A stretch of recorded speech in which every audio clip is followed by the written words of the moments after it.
Buen día, en esta ocasión les hablaré sobre el objetivismo y subjetivismo en psicología. Mi nombre es Rubén Pérez Osorio y comenzaré el tema con una pequeña frase para saber la afectividad también es necesaria.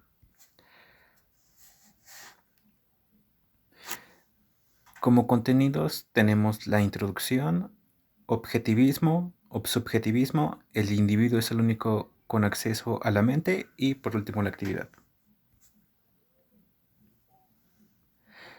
Como introducción, uno de los problemas a los que se ha tenido que enfrentar la psicología a lo largo de su historia es definir cuál es el punto de partida desde que él empieza a investigar los procesos mentales. La dificultad de este primer paso es que, aparentemente, el sujeto de estudio de esta ciencia es dual.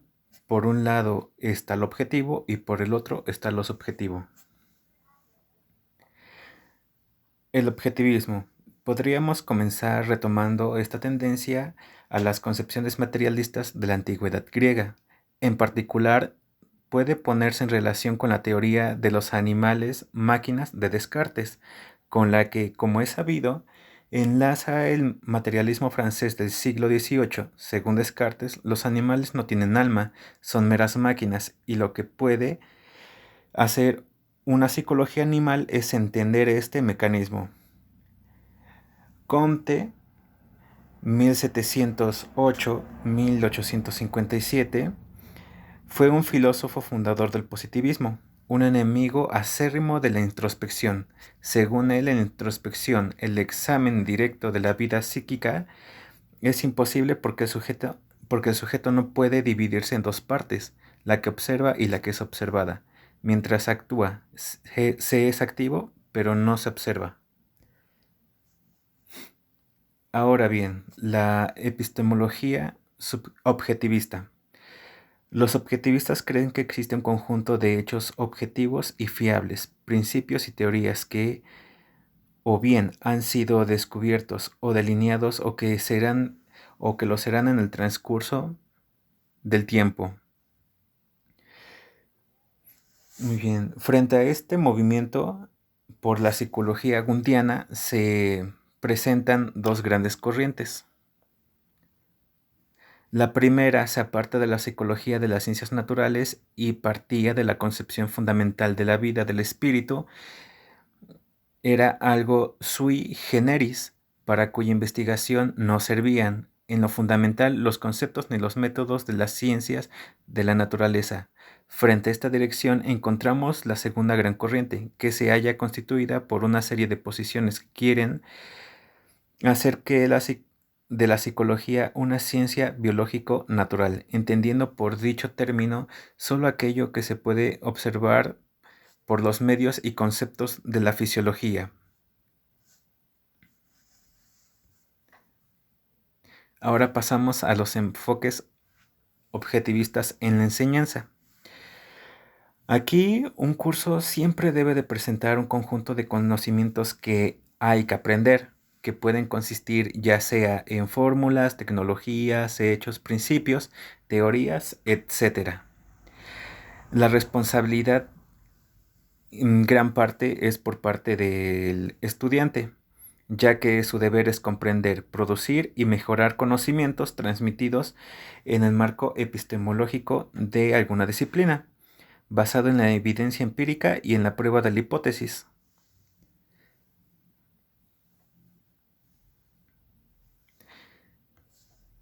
En el conductismo, la psicología conductista es un intento de moldear el estudio del comportamiento humano con la de los métodos de las ciencias físicas y por lo tanto centra la atención en los aspectos de la conducta que facilita la observación directa y la medición.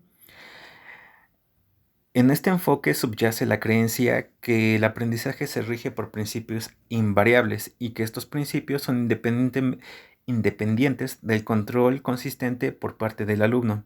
Los conductistas intentan mantener un alto grado de objetividad en su forma de ver la actividad humana y por lo general rechazan las referencias a estados no medibles como los sentimientos, actitudes y la conciencia.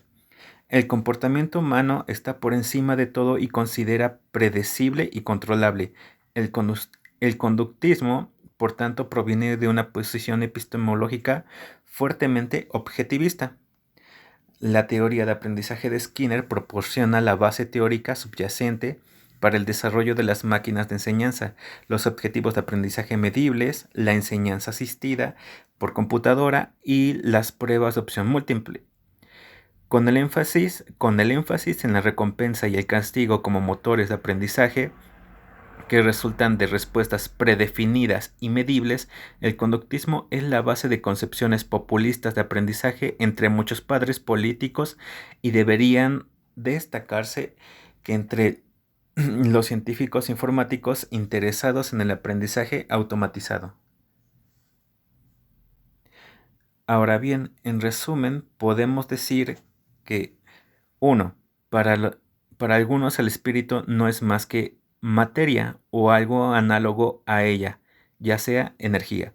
De esta afirmación fundamental surge el materialismo y el energetismo. Número 2. El espíritu es algo añadido, dependiente de la materia, a modo de una sombra suya. Esta es la tesis del epifenomenismo. Y por último, número 3, el último mismo no es accesible a los métodos de la ciencia exacta. De él no hay ciencia, pues la introspección no es posible como método. Es preciso dirigirse, en psicología, al estudio del sistema nervioso, psicología objetiva, o de la conducta fisiológicamente entendida, el conductismo.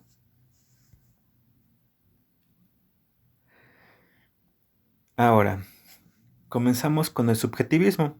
Es una postura filosófica que nace del modo en la que algunas personas deciden contestar a esta bifurcación de caminos. En psicología, en concreto, las aplicaciones de analizar los procesos mentales partiendo del subjetivismo hace que se llegue a conclusiones muy distintas a los investigadores. Es la creencia de la realidad. Está formada por las ideas y las apreciaciones subjetivas que uno mismo realiza acerca de lo que pasa por su cabeza. Se focaliza en la conciencia y en lo mental. Para explicar cómo es la naturaleza de los elementos de la realidad que otras personas tratan de conocer a partir de los aspectos objetivos de estos. Aquí debemos de tener en cuenta que, por ejemplo, no es lo mismo partir desde el subjetivismo en física que hacerlo en sociología. Estas dos disciplinas estudian cosas diferentes y, por siguiente, el subjetivismo también actúa sobre ellas de forma diferenciada.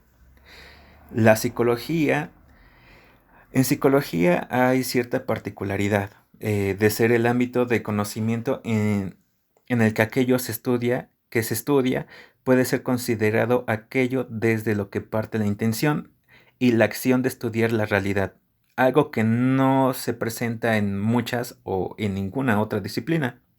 Como consecuencia, el subjetivismo puede hacer que la psicología entre en un bucle que resulta muy complicado de evadir y que no lleva a ninguna parte. Como ejemplo, uno de los métodos que han defendido históricamente los psicólogos subjetivistas es el método introspectivo. Ahora pasemos a la epistemología subjetivista. El subjetivismo es una teoría filosófica que sostiene que la realidad se somete al pensamiento y hace referencia especialmente al carácter de todos los fenómenos de conciencia, o sea, que accede a ellos por introspección del sujeto, del sujeto o sujetos de conocimiento. Aquí destaca Sigmund Freud como autor principal.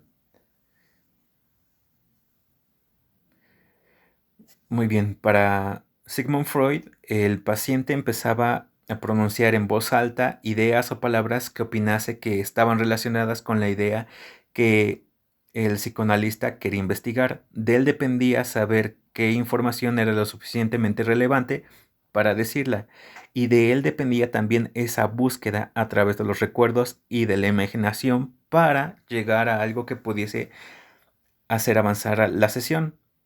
Con esto se cree que la subjetividad de cada individuo es la mejor fuente de datos acerca de los procesos mentales por un lado, y que los procesos mentales son aquello que impulsa las acciones basadas en el movimiento.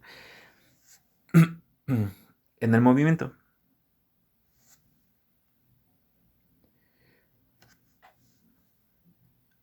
Muy bien. Ahora, con todo esto se puede generar la siguiente pregunta. ¿El individuo es el único con acceso a la mente? Así bien, para los subjetivistas, aquello que uno mismo sabe acerca de su propia mente es algo separado de su entorno y del contexto en lo cual se encuentra a la hora de valorar internamente sus pensamientos y sentimientos. Se distingue de un modo radical entre la mente y las acciones objetivistas. No solo se sostiene filosóficamente por negar la existencia de una realidad objetiva, sino que además resulta incapaz de plantear aplicaciones útiles para abordar problemas psicológicos. De hecho, de aquí podríamos decir que se genera cierta dualidad en psicología, ya que esto, podríamos decirlo, proviene de la antigua Grecia, con Platón, y más recientemente con lo que plantea Descartes. Sin embargo, considero yo que se puede llevar, ambas se llevan de la mano.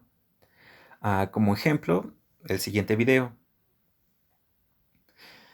Aquí pasa una escena donde este soldado hace eh, mención de que está triste de una forma un tanto subjetiva, una metáfora, a lo que alguien más responde que no es cierto y empieza a llorar. De cierta manera, él expresa su pesar, su pérdida, por medio de la subjetividad, pero siendo objetivos, la información es clara. Esta pérdida le genera un gran dolor que lo lleva al llanto. Es obvio que hay tristeza. Para la actividad tenía pensado realizar algo similar como con el ejemplo que mencioné. Tenía pensado, la actividad estaba pensada en base a arteterapia, destinar entre 40 y 30 minutos aproximadamente. Los primeros 20 minutos se le pediría a los asistentes dibujar, bueno, hacer un garabato inicialmente en papel o en lo que ellos quieran.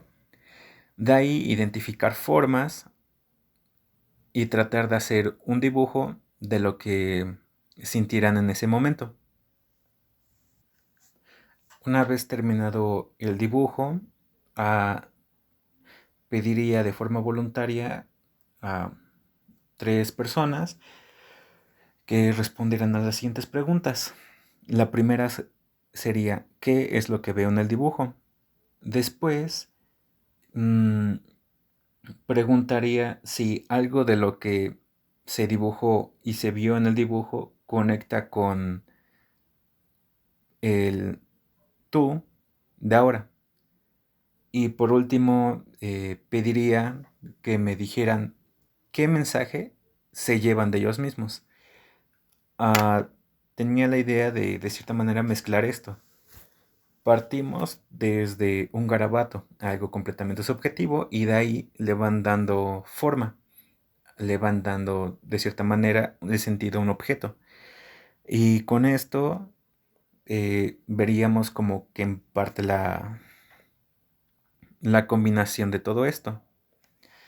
Y también como ejemplo tengo que, por ejemplo, la fatiga es algo muy claro. De forma subjetiva, el estado complejo consiste en que se nos presenta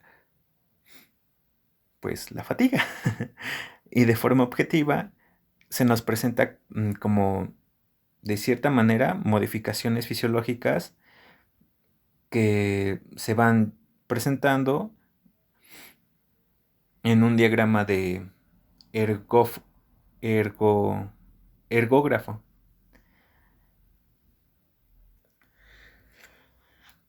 A continuación, mis referencias Y por último, gracias por su atención y quisiera ya cerrar con esta pequeña frase, un fragmento de la serie de The Amazing Spider-Man, donde el protagonista se enfrenta contra uno de sus villanos más famosos, Misterio. El diálogo empieza con Misterio, diciendo, son muchas amenazas para la vida, pero ¿cuáles son reales? A lo que Spidey responde, solo hay una forma de averiguarlo, ignorar lo que veo aquí y que el sentido arácnido esté conmigo. Gracias.